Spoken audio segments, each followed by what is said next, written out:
Have you heard the story about Ronald Reed? The janitor that had $8 million in savings when he died in 2014. Yeah, you heard that right. Janitor, $8 million. And he didn't win the lottery or inherit the money either. He just saved consistently throughout his life, while letting the wonders of compounding do its thing. The moral is that your behavior with money is oftentimes more important than how intelligent you are. Even if you don't have a diploma from Harvard or work on Wall Street, you can become rich by just behaving in a sound way. As Morgan Housel puts it, financial success is not a hard science. It's a soft skill where how you behave is more important than what you know. Spend your next 10 to 15 minutes on this video and you might excel on the soft skill of investing. This is a top 5 takeaway summary of The Psychology of Money by Morgan Housel. And this is the Swedish investor bringing you the best tips and tools for reaching financial freedom through stock market investing. Takeaway number 1. Pay the price. Let's say that you want a new nice watch. You go to the store to check out the offerings. You are really after something that will impress your friends and the lovely lady that you're dating. You now have a choice. Either you pay for the watch, or you steal it and run, because you have done your cardio, right? My guess is that you would choose option number 1, no matter your physical capacity. You would take out your card and swipe that thing. Do the right thing. The point is that you know that having a new watch comes with a price, a fee. And it's the same with investing. It comes with a price too. Throughout the videos on this channel, there are some recurring takeaways for high returns, one of them being a somewhat concentrated portfolio, with Peter Lynch perhaps being the exception. The concentrated portfolio brings with it a characteristic to your performance. It will be volatile.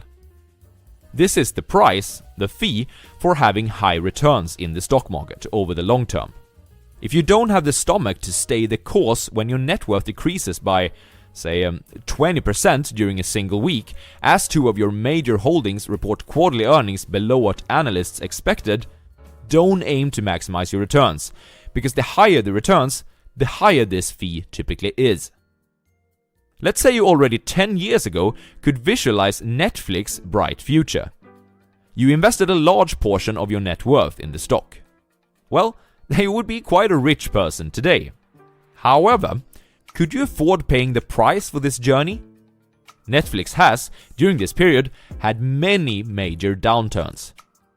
Would you have sat still in that boat during 2011, for example, when Netflix lost tons of customers and the stock price fell 80% from its peak during the ensuing months?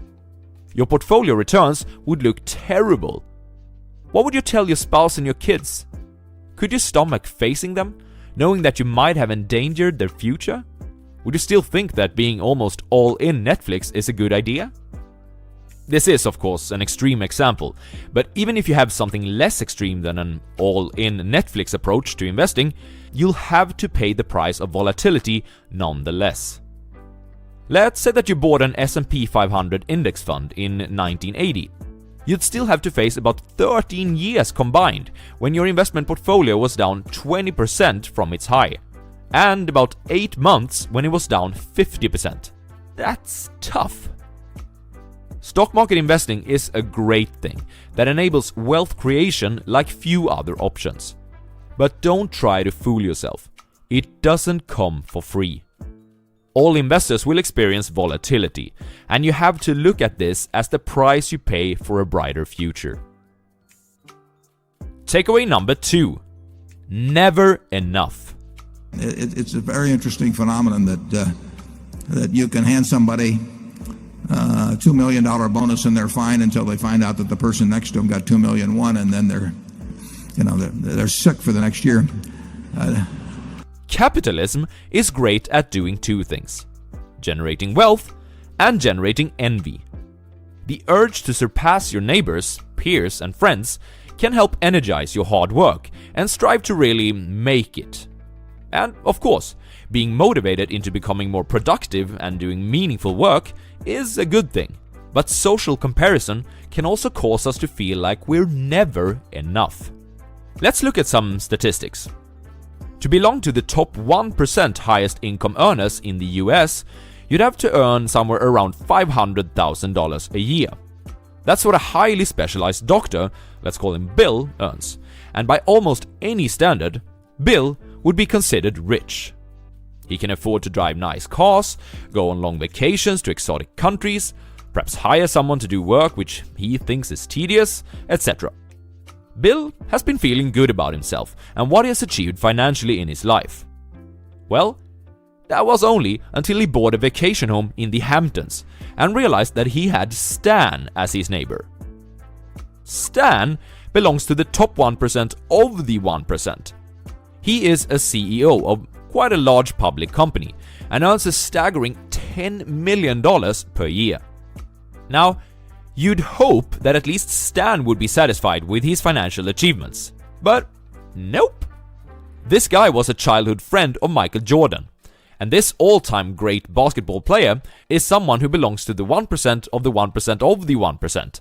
And well, compared to Michael's fortune of about $2 billion, Stan's yearly salary of $10 million suddenly seems like peanuts.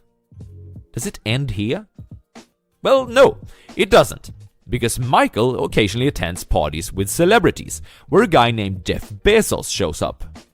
Bezos is the top 1% of the 1% of the 1% of the 1%, and he increased his net worth by about $75 billion in 2020, now sitting at something like $200 billion.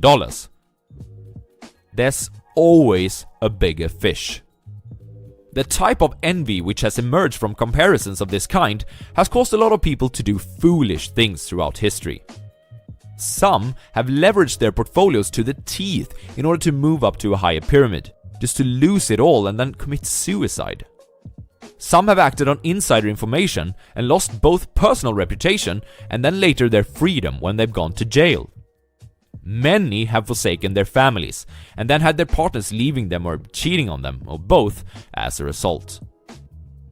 By watching this channel and learning on how to become a successful investor, chances are that you will at some point reach a level of financial freedom that the average Joe can only dream about. But you need to, at some point, accept that enough is enough.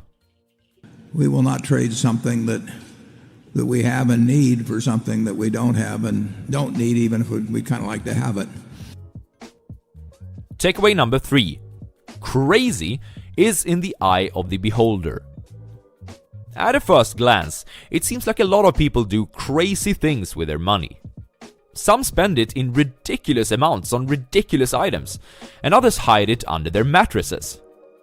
But the thing to remember is that people come from different backgrounds, with different childhoods, different parents, different life experiences, and different educations. All this adds up to different perspectives and different values. What seems crazy to you might make total sense for me. Morgan uses the example of lottery tickets in the book. The lowest income households in the US spends more than $400 per year on the lottery. This is 4 times more than the average in the highest income group. Combine this with the fact that more than a third of Americans cannot come up with $400 for an emergency. Do these people spend their emergency buffer on lottery tickets? Seems crazy, doesn't it? But again, we do not have the same perspective as these individuals. Try to see it from their perspective. They live paycheck to paycheck, with little room to save money. They often lack education, and thus they also lack a nice career trajectory. They can't afford a nice vacation or a new car, and they can't put their children through college without a mountain of debt.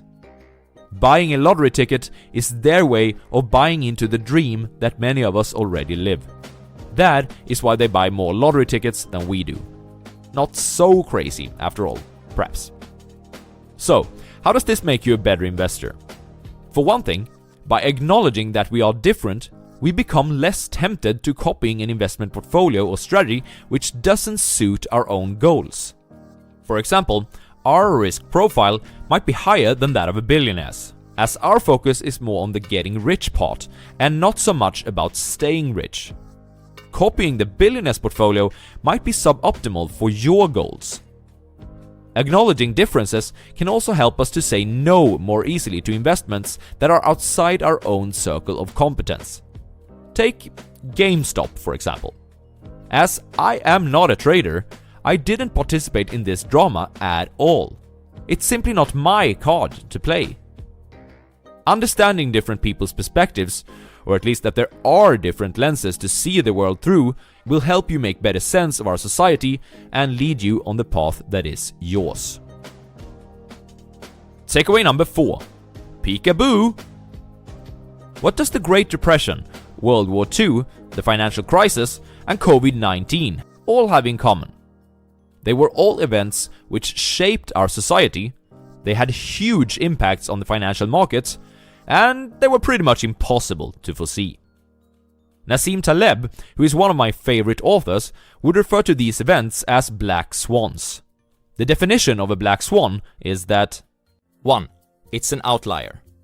Nothing that has happened before can convincingly point to even the possibility of the event. 2. It carries an extreme impact. 3. It becomes explainable only after the fact. Human nature fools us into believing that we should have been able to know it would happen all along. Imagine it is Black Monday, 1987. How would you have reacted to the market losing almost 1/4 of its value in a single day? Would you have been one of the individuals that shouted, "Sell! Sell!" Or would you have been able to weather the storm? Perhaps putting in additional chips which you've kept on the sidelines. Here's an interesting fact. If you invested in the S&P 500 index 20 years ago, but you missed out on the 4 best performing stock market days, you'd have a 164% return instead of 291%. That's quite a big difference. The moral of this takeaway is that it's more useful to prepare yourself, both mentally and financially, for a disaster which you cannot foresee than hoping that you're able to react before everyone else. Stop listening to macro projections. The things that will cause big fear among the investment community in the future are the things that are unlikely to be foreseen anyways. Takeaway number 5. The seduction of pessimism. If I were to give you a bunch of reasons to why the market will crash later this year, mentioning the gigantic US governmental debt, that stimulus checks may lead to the return of inflation, and perhaps something about a new strain of COVID-19, you would most likely be intrigued, and perhaps end up with quite a negative view of where in the market cycle that we are at the moment.